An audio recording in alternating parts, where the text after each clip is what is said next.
모세가 백성을 인도하여 나오게 했다. 지금 스데반은 그렇게 설명을 합니다.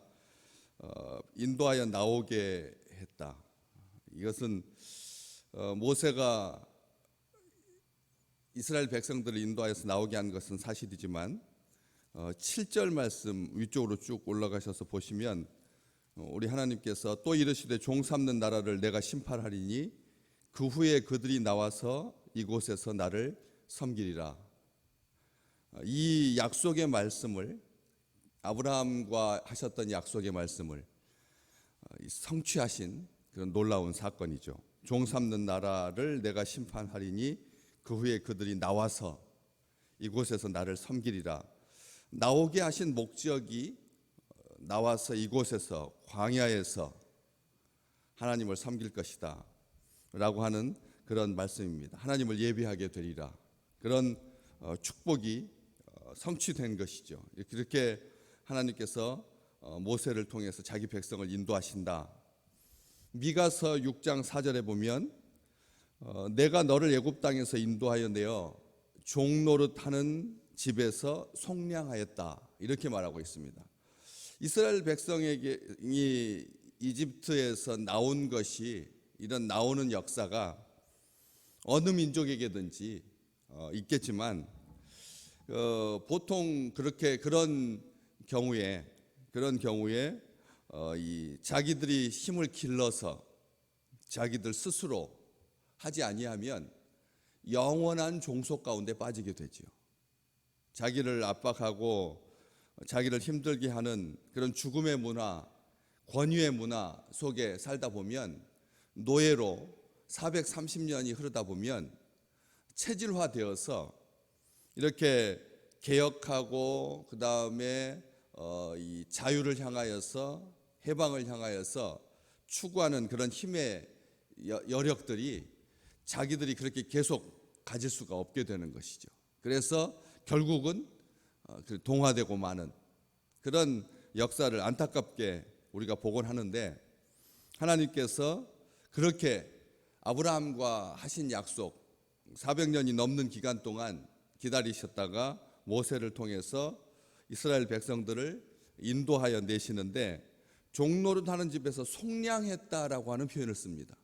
속량했다. 이 속량이라고 하는 이 단어가 그런 의미에서 단순하게 모세를 통해서 이스라엘 백성들이 죽음과 사망의 땅에서, 굴종의 땅에서 나온 것만 말하는 것이 아니라 장차 예수 그리스도를 통해서 모든 백성, 하나님의 백성들을 구원하여 주실 것이다라고 하는 그림을 이 단어가 담고 있는 것이죠. 그냥 나오는 것이 목적이 아니라는 겁니다. 해방되는 것이 목적이 아니라는 것이죠. 해방되고서 나서도 주기적으로 자꾸 반복해서 옛 습관으로 돌아가고, 그리고 또다시 정복을 당하면서 그게 그냥 아예 그 민족의 정체성인 양 굳어져 가는 그런 경우들이 얼마나 많은데요. 그렇기 때문에 나오는 게 능사가 아닌 것입니다. 속량이라고 하는 이 단어, 빼내주시고 건지사 구원하시는, 빼내어서 건지사 구원하시는 하나님의 백성들을, 우리가 하나님의 백성들이 하나님께서 빼내시고 불러내시고 그리고 구원해 주시고 건져 주시고 구원해 주시는 이런 삼중 약속의 종합판이 속량이다라고 하는 이 단어 속에 담겨 있는 것이죠.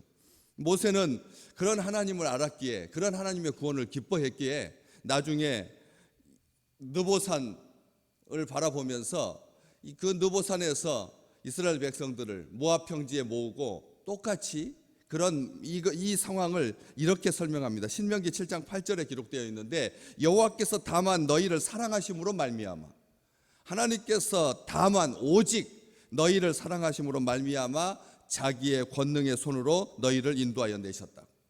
하나님께서 오직 너희를 사랑하셔서, 전심으로 너희를 사랑하셨기 때문에 자기 권능의 손으로 너희를 인도하여 내신 거다. 이렇게 설명을 해주고 있는 것을 보게 됩니다. 우리의 속량받음은, 우리의 구원받음은 하나님께서 다만 나를 사랑하셨기 때문이라는 것이죠. 다만 나를 사랑하셨기 때문에 나를 구원받게 하신 것이지, 인간의 어떤 내 생각, 내 가치관, 내 철학, 내 열심, 나로 말미암아서가 아니라 하나님의 전적인 사랑으로 말미암아. 그래서 자기의 권능의 손으로, 하나님의 권능의 손으로 우리를 인도하여 내신 거다라고 하는 것을 알 수가 있는 것이죠. 그래서 관계가 회복되고 너희는 내 백성이 되고 나는 너희의 하나님이 될 것이다라고 하는 그 목적, 하나님을 예배하는 자, 하나님을 기뻐하는 자, 하나님의 사람, 하나님의 나라의 통치, 하나님과의 관계 회복, 언약 백성의 시작, 약속의 성취, 새 이스라엘, 바로 우리 믿음의 백성들을 지금 현재 새로운 삶으로 이끄시는 하나님의 그 놀라우심을 우리가 다시 한번 감사하게 되는 것이죠. 불가능을 가능케 하시는 하나님, 자유케 하시는 하나님, 더욱 하나님의 능력을 믿고 의지하게 하는 하나님, 우리 하나님은 그렇게 인도하여 나오게 하시는 하나님이라는 것이죠. 그런데 인도하여 나오게, 모세를 통해서 인도하여 나오게 하신 그 하나님, 어떤 시련이 와도 능히 도울 수 있는 하나님, 그 하나님에 대해서 말하고 있습니다. 모세가 능력이 있어서 80살에, 그래서 120살까지 40년 동안 이 일을 능히 잘 감당할 수 있었다. 어려서부터 아주 튼튼하게 군사로, 용장으로 그렇게 길러진 그런 사람의 아들이 그렇게 목동의 시간을 끝내고 다시 복귀하여서 금이환영하여서 자기 백성을 이끌 수 있는 놀라운 그런 멋진 사람으로 인생을 마감했다. 이것을 말하려고 하는 것이 아니라는 것을 오늘 본 말씀에 애굽과 홍해와 광야에서 40년간 기사와 표적을 행하였느니라. 모세를 통해서 행하시는 하나님을 보라는 뜻이죠. 40년 동안 모세가 그렇게 했지만 그렇게 모세를 통해서 일하시는 하나님을 보라는 말씀입니다. 애굽과 홍해와 광야, 우리 같으면 기사와 표적이 가장 근사하게 이 색깔을 나타낼 수 있는 장소는 광야든지 할 것입니다. 그런데 스데반은 여기에서 애굽과 홍해와 광야라고 하는 이 세 곳을 말해주고 있습니다. 애굽은 세상을 상징하는, 홍해는 세례를 상징하는, 광야는 교회를 상징하는 그런 그림들입니다. 왜? 바로 밑에 38절 말씀해 보면 광야 교회에 있었고, 38절에 시내산에서 말하던 그 천사와 우리 조상들과 함께 광야 교회에 있었다, 이렇게 기록되어 있습니다. 그래서 애굽하면 세상을 상징하는 것입니다. 홍해하면 구원받은 백성들이 세례받는 것을, 세례를 상징하는 것이고, 광야는 교회를 상징하는 것입니다. 무슨 말입니까? 40년간이라고 하는 40년 동안 광야죠. 애굽을 포함시킬 필요가 뭐가 있겠습니까? 또 홍해를 또 포함시킬 이유는 뭐가 있겠습니까? 그냥 광야면 광야지.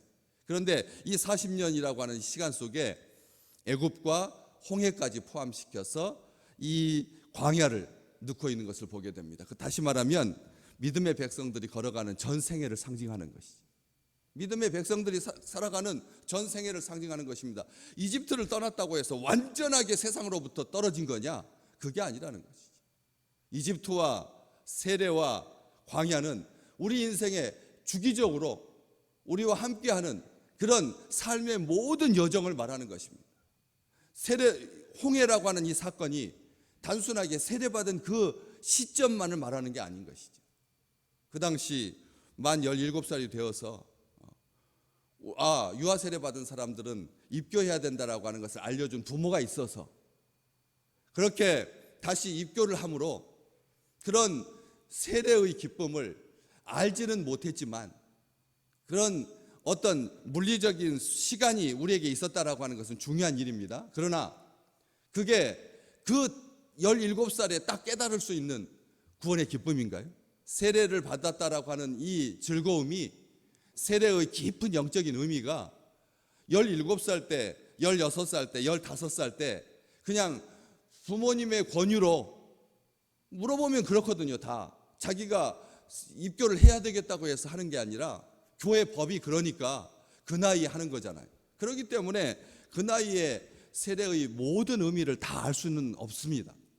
시간이 지나면서 점점 더 나를 죽음의 바다에서 건져주신 하나님의 그 놀라우신 손길을 더욱더 깊이 깨달아가게 되고 더 감사하게 되는 거예요. 그런 것처럼 애굽도 그냥 믿지 않았던, 우리에게 믿지 않았던 시대가 어디가 있었습니까? 중간에 예수 믿은 40살이 되었을 때 예수를 믿게 된, 그래서 그 이전까지 청년기를 정말 세속적으로 보낸 사람 말고는 대부분의 사람들은 모태신앙이 얼마나 많은데, 그렇기 때문에 이 세상적이다, 세속적이다라고 하는 이 표현이 그렇게 물리적으로 있는 사람과 그렇지 않은 사람에게는 애굽이라고 하는 시간은 사실 그냥 소설로만, 그냥 옆에서 주변에서 친구들 통해서 경험하는 간접 세계일 뿐이지 직접 세계는 아니거든. 그렇다면 우리하고 상관없는 시간이고, 왜 자꾸 우리에게 이집트에서의 노예 생활을 기억하라, 믿지 않았던 어둠과 사탄의 시대를 기억하라, 이것은 강요입니다. 이건 말이 안 맞는 말인 것이죠. 그렇기 때문에 이 애굽이라고 하는 것은 단순하게 과거에 예수 안 믿었던 시간만을 한정하는 게 아니라는 거예요. 진짜 신앙적으로 믿음적으로 깊어지면 자그마한 예수 믿고 나서도 우리가 우리의 삶 속에서 부지중에 나왔던 그 혈기와 그런 완악함과 그런 못된 근성, 악의 뿌리들을 하나님 앞에 고백하게 되잖아요. 우리가 진짜로 살인해서 하나님 앞에 내가 사람을 죽였나이다, 내가 사람을 미워했나이다, 그렇게 고백하나요? 아니지 않습니까? 그런 것처럼 우리의 신앙의 여정 과정 속에서도 우리는 철저하게 세속적이고 탐욕적이고 자기정욕적이고 이 세계 만족을 추구하는 삶의 성향들을 하나님 앞에 고백하게 되는 것이죠. 이러한 것들, 애굽과 홍해와 광야, 교회를 살면서, 광야 교회를 살면서 믿음의 백성들이 가는 모든 여정 가운데 나타나는 그런 일반적인 현상들인 것이죠. 그런 세계 40년 전생에 우리의 삶을 나타내는 모든 그런 과정 가운데 하나님은 한 가지, 기사와 표적을 행했느니라. 기사와 표적을 행하셨느니라. 하나님께서 우리의 삶의 모든 과정 속에서 오늘 또 기적을 베풀고 계시다는 거죠. 오늘 이렇게 되어 있습니다. 기사와 표적. 표적은 그것을 보고 하나님의 나라를 확인할 수 있는, 내가 하나님의 백성이라고 하는 것을 확인할 수 있는, 하나님께서 살아계시다라고 하는 것을 인정할 수 있는 사인이 표적이죠. 그냥 단순하게 기적이 아니라, 그냥 기이한 일이 아니라 하나님의 백성이라고 하는 것을 확인할 수 있는 사인이 표적입니다. 그런데 밑에 보면 각주가 있습니다. 표적에만 각주가 되어 있습니다. 기사는 그 기사인데 표적을 밑에다가 각주라고 뭐라고 되어 있습니까? 이적이라고 되어 있습니다. 이 표적이라고 되어 있는데 다른 사본에는, 어떤 사본에는 이적이다. 표적과 이적은 같은 말이다. 그냥 단순하게 이적도 사실은 세속적인 의미로 기적이라고 하는 말보다 훨씬 더 성서적인 표현이죠. 그런 이적이라고 하는 말이 기이한 일을 행하시는, 우리를 아주 이롭게 만드시는, 우리를 이롭게 하시는, 우리를 위하시는 그런 하나님의 기사와 표적이 오늘 또 우리 믿음의 백성들의 삶 가운데 항상 함께 하실 줄로 믿습니다. 하나님께서 우리에게 베풀어 주신 모든 기사와 표적이 40년 애굽이나 홍해나 광야에서 모세를 통해서 있었던 것처럼 하나님의 백성들에게 그런 놀라운, 이스라엘 백성들은 불기둥과 구름기둥으로 40년을 한결같이 하루도 빠지지 아니하고, 또 게다가 나중에는 거기에다가 더 하나님께서 구체적으로 정확하게 알 수 있도록 나팔 소리를 들렸어. 혹시 못 봤다고 할까봐 보고 들을 수 있도록 나팔 소리를 통해서 하나님께서 끊임없이 약속의 땅을 향하여서 지체하지 아니하고 일사불란하게 성전을 중심으로 해서 각 지파가 세 지파씩 동서남북에 갈 길과 방향을 알려주시고, 그리고 소리를 듣게 해주시고, 그래서 진행하게 하셨던 것처럼 홍해를 건너게 하시고 하늘의 양식을 먹여주시고 40년 동안 사람을 그냥 단순하게 불러 모으는 흥미거리로서의 불기둥과 구름기둥과 나팔 소리가 아니라 그것이 다 표적이었고 기사였다는 말씀입니다. 그게 이적이었다는 말씀입니다. 우리 인생 한번 가만히 되돌아보십시오. 어느 한순간이 하나님께서 나를 이끄시는 것과 상관없이 우리의 혈기대로, 우리의 정욕대로, 우리의 이성대로, 우리의 판단대로, 우리의 계획대로 움직였는지. 오늘 어떤 계획을 가지고 계십니까? 오늘 우리의 계획은 무엇입니까? 대통령 선거를 앞두고 사전투표를 할 것인지, 당일날 할 것인지, 누구를 찍을 것인지 많은 생각들로 가득한 이 3월의 첫 주간, 우리가 세운 계획들 가만히 한번 생각해 보십시오. 그게 계획은 계획이지만 계획은 계획일 뿐입니다. 하나님께서 인도해 주실 줄로 믿습니다. 모든 것이 다 기적이라는 거죠. 하나님 나라의 증거이고 하나님 나라의 표시고, 우리를 부흥케 하시는, 우리를 성장하게 하시는, 우리를 성숙하게 하시는, 주께서 부르시는 그날까지 우리는 이 믿음의 표적을 향하여서 전심전력하고, 그리고 한순간도 뒤로 밀려나서 후퇴하는, 믿음에서 떨어지는 그런 사람이 아니라 앞으로 나아가는 그런 길을 하나님께서 인도해 주십니다. 그래서 열매 맺게 하시고 더 큰 능력을 주셔서 하나님께 영광 돌리게 하시고 수많은 사람들이 예수를 믿을 수 있도록 그 축복을 우리를 통해서 일하시는, 그래서 이방이 듣고 순종하게 되고 하나님의 이름을 경외하는 우리 주의 백성들에게 의로운 해가 떠올라서 치료하는 광선을 발하시는 하나님의 그 놀라운 축복이 오늘 또 가득하시기를 주의 이름으로 축복합니다. 더 잘 섬길 수 있는 힘을 주시고, 그래서 능력과 은혜를 더하셔서 하나님의 뜻을 이루시고 찬송하게 하시고 기도하게 하시고, 날마다 기적이 상식이 되는, 일상이 되는 그런 놀라운 축복이 우리와 영원토록 함께 하실 줄로 믿습니다.